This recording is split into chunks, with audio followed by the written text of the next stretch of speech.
My first help desk job, someone asked me to pull up a user in AD. I nodded, googled it, and went about my day. If you're where I was, studying for a role, building a home lab, or you've just landed a help desk gig and you're trying not to look lost, in this video I'm going to set up Active Directory completely from scratch. A fresh Windows server install, promote it to a domain controller, build the whole thing out. Users, groups, OUs, group policy, all of it in my home lab on my Dell R730. I'll tell you the mistakes I made along the way so you don't make them. Stay tuned. This is the first video in a home lab series I'm building. Active Directory is where we start because everything else in a Windows environment depends on it. After this, I've got a group policy deep dive, PowerShell for AD, DNS and DHCP from scratch, and file server with permissions. All in this lab on my Dell server. If you're building a home lab or trying to break into IT or level up from the help desk, this series is the one to follow. Every tutorial opens with Active Directory is a directory service made by Microsoft. That tells you nothing. Here's the version that makes sense. Without AD, every computer is its own island. Local account on the machine. Local account on this machine, local account on that machine. Someone joins, you're creating accounts on any device. Someone leaves, you're running around removing access one machine at a time. 500 machines, good luck. With AD, one server, the domain controller, is the single source of truth. Create a user once, they log into any domain joined device, they leave, you disable the account, done. Locked out of everything. Centralized identity, centralized policy, one place, a few terms, the logical boundary for your AD environment. So mine will be TrevTech.local. The domain controller, otherwise known as the DC, it runs AD, it authenticates the logins, enforces policy. It's the box you can't let down without a backup. Domain joined. Machines being added to the domain, so AD can manage it. If it's not joined, AD doesn't know it exists. Right, let's build one. Alright, first things first is you'll need the ISO for Windows Server. So what you want to do is just Google Windows Server 2022, or I can put a link in the description, and you'll click on this one from Microsoft. You want to go download this ISO. It'll open up a new tab. Then what you want to do is just put in your details here to register for the free trial. I've already done this. It'll take you to this page. Just by the way, it's a free 180-day trial. That's plenty of time. Select whichever language. So I'm going to do English United States 64-bit ISO download, and then download that. It's about 5 gigs, give or take. Alright, so we're inside Proxmox. I've just zoomed in the browser a bit so you can view on mobile better. Alright, so we're going to create a VM and we'll name it DC01. Just assign it to my new pool I created for this video. Go next. Now you want to choose the ISO image.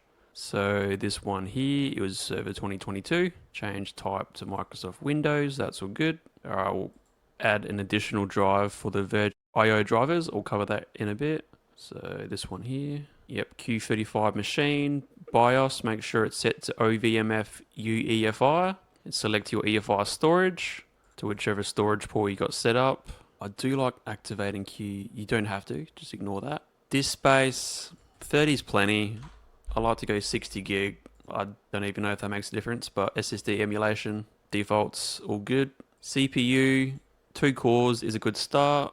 Next, 4 gigs is plenty for an Active Directory server. Turn ballooning off. Go next, set up your network. Choose your network bridge. If you've got a VLAN, select VLAN. I'll cover this in another video. I do plan on setting up a static IP on a separate VLAN. Next, and finish. Also, you want to tick VirtIO drivers, and you can get this from the Proxmox website. I'll include the link in the description. But yeah, pretty much Proxmox needs this for our disk and the network drives to appear, and I'll show you that in the upcoming demo. Get this started like that. Press any key to start. Is a setup screen. Next. Install. Defaults are all fine. Alright, so we want desktop experience. Next. I accept. Next. Alright, we're going to do a custom install. That's what I'm talking about here. Proxmox. You can't see the drivers, so you got to load. You got to browse. Browse here. AMD 2K22. Okay. Next. Alright, make sure the drive's selected, and then we hit next, and let it go. This shouldn't take too long depending on your hardware, whether you're booting from an NVMe or a SATA. But yeah, I'll skip forward to when this one's done. Alrighty, looks like we're finally rebooting. Couple minutes, if that. Alright, so this is the local administrator account, which will soon be the domain admin account.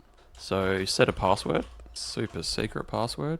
Go finish. Control Alt Delete, which good old Proxmox, do it like that. Alright, log in with the password you just set. And it's going to automatically open the server manager, which you can opt out of that. For the sake of this demo, I won't worry. I was saying about Proxmox, you need to install the drivers. So the quickest way, in my opinion, is to load the virtual WIN that you mounted and set up. Go to x64, next, accept, next. This will just install all the drivers, which will bring up the network in a minute. Go yes. Alright, there we go. Boom. Easy done. Close this, just give it a refresh. Alright, better. And let's check services. Just start that. Microsoft Edge, all good.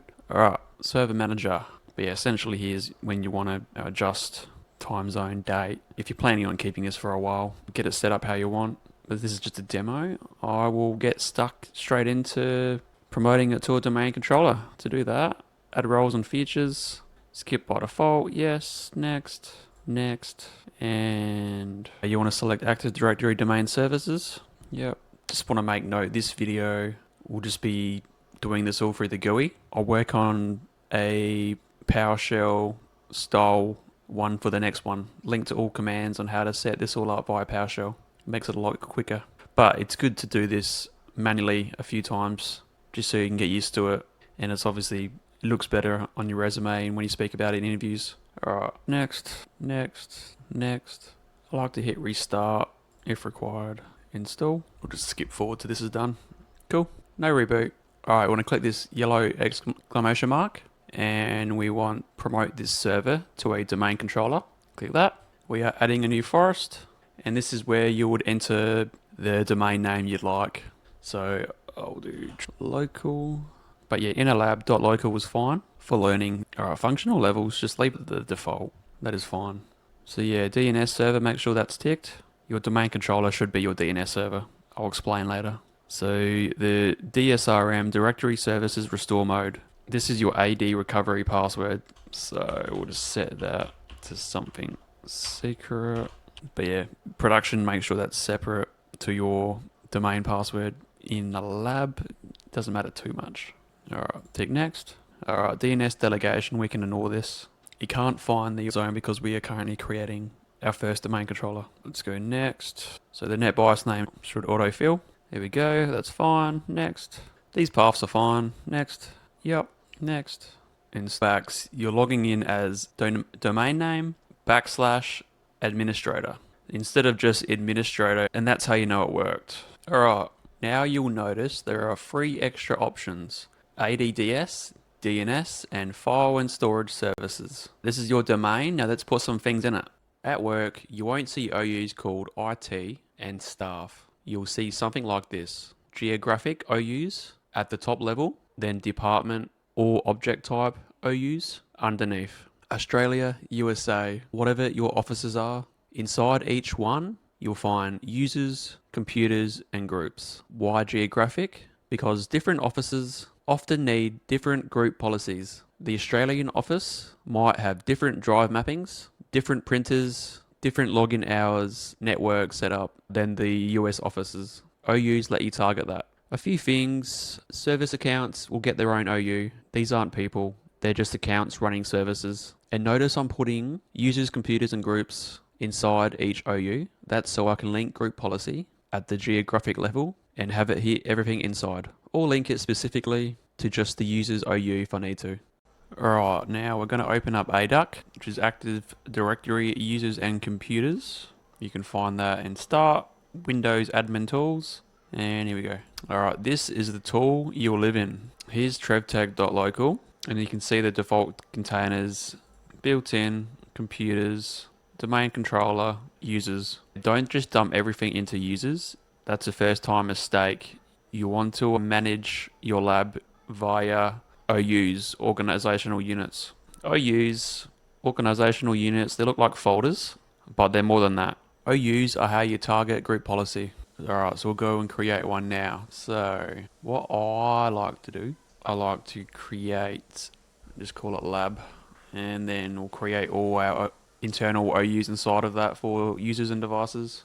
Alright, so we'll do that now. New, oh my god, organizational unit. We will call this one, actually, just for this example, do IT, OU, staff, new, organizational unit, and workstations. Now we'll create our first user.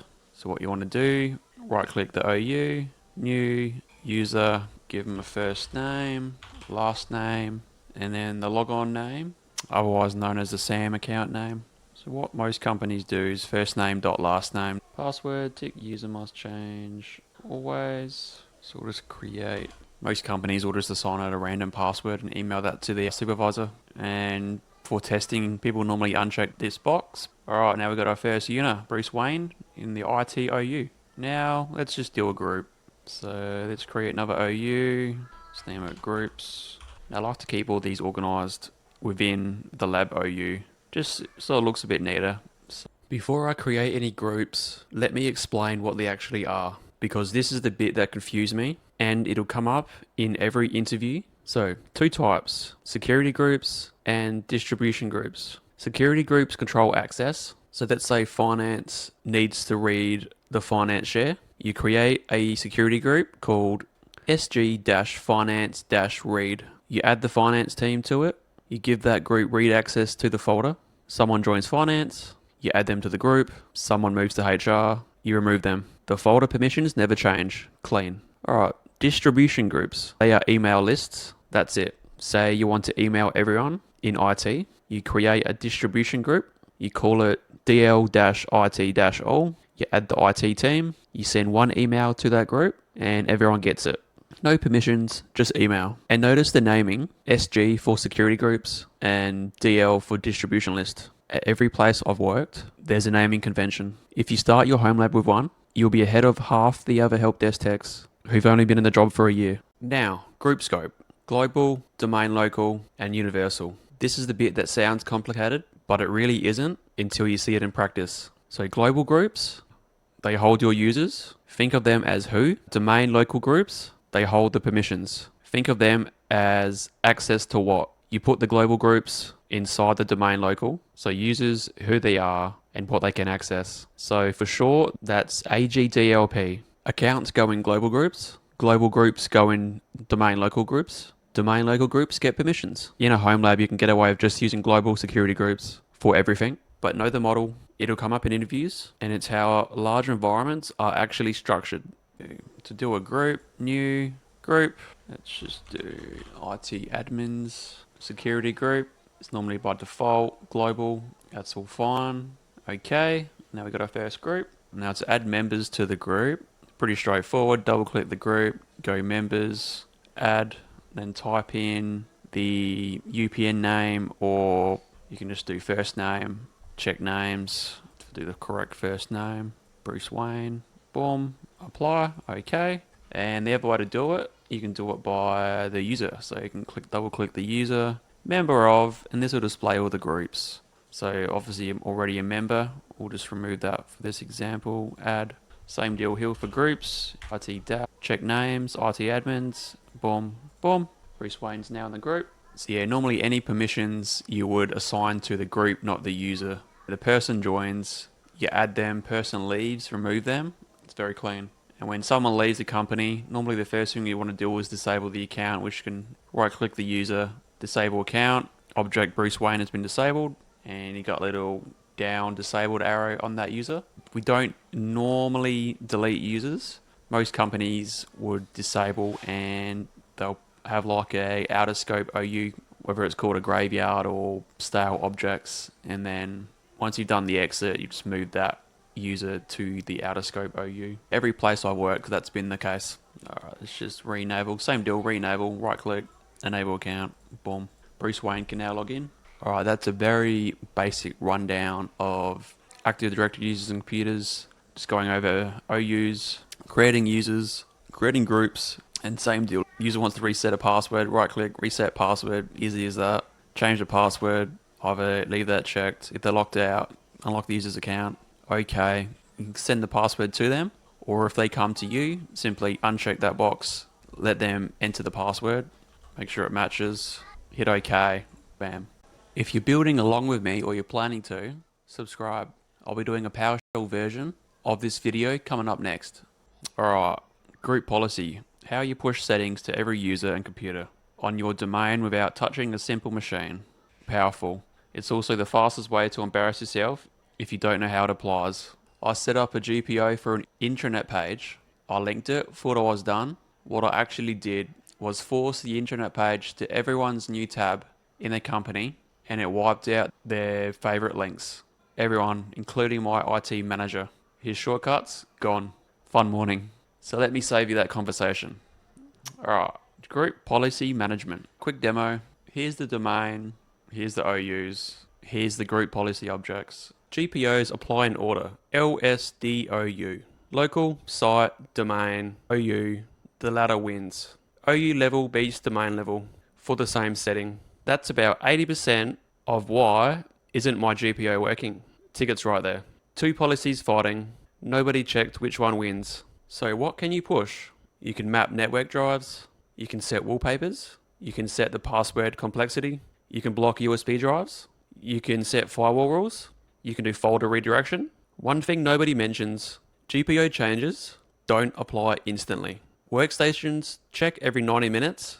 In the lab though, you'll run GP update space dash force constantly. In production, you push a change around 2 p.m. and half the office probably won't get it till 3:30 p.m. I'm not going to do a full GPO demo here.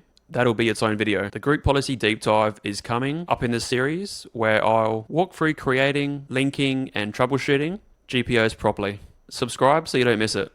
DNS, the thing that will quietly break everything and never tell you it's the problem. You'll get errors like the trust relationship between this workstation and the primary domain has failed. Sounds terrifying, but it's a 5-minute fix. When a workstation logs in, it queries DNS to find the domain controller. AD registers SRV records, and the client uses those to discover AD services. Your domain joined machines, domain controller. Wrong DNS, logins fail. Group policy doesn't apply, and the error messages won't tell you why. I've done this more than once. DHCP hands out the IPs. Two things. Your DC needs a static IP. If it changes, DNS records break. Your DHCP scope needs to push that static IP as the DNS server to clients. The domain controller gets a static IP. DHCP hands it out as DNS. Clients find AD. Done. 9 times out of 10, that's it. The other time, it's also DNS. 3 things I wish someone had told me. Replication lag. Production, you'll have 2 or more DCs. Changes replicate between them. Takes a few minutes. If replication breaks, logins work sometimes, don't work other times. Rep admin is your first move. AD recycle bin. Turn it on the day you build the domain. Without it, recovering a deleted user means an authoritative restore. With it, it's a right click. You only learn this lesson once. Don't link GPOs to the domain root. Domain level GPO hits everything. Users, computers, DCs, the lot. I've seen people lock down the domain controllers with a policy meant for workstations. Link at the OU level. My intranet story wouldn't have hit everyone if I'd scoped it properly. Scope your changes. Test first. Assume it hits more than you think. Alright, that's Active Directory from scratch. Install, promotion, users, groups, OUs, group policy, DNS, DHCP, the foundation. Everything in a Windows environment sits on top of this. Everything I just showed you, users, OUs, GPOs, I did it all through the GUI. Clicking, right-clicking, filling in fields, which is fine for learning, but that user, 1 line of PowerShell. That OU, 1 line. 50 users from a CSV, because HR dropped a spreadsheet last minute at 4 p.m. on a Friday. You're not doing that by hand. Next video, everything we just did, but in PowerShell. For people still getting comfortable with it, I'll show you the bits that actually made me want to use it. I'm Trev, I broke it, fixed it. I'll see you in the next one.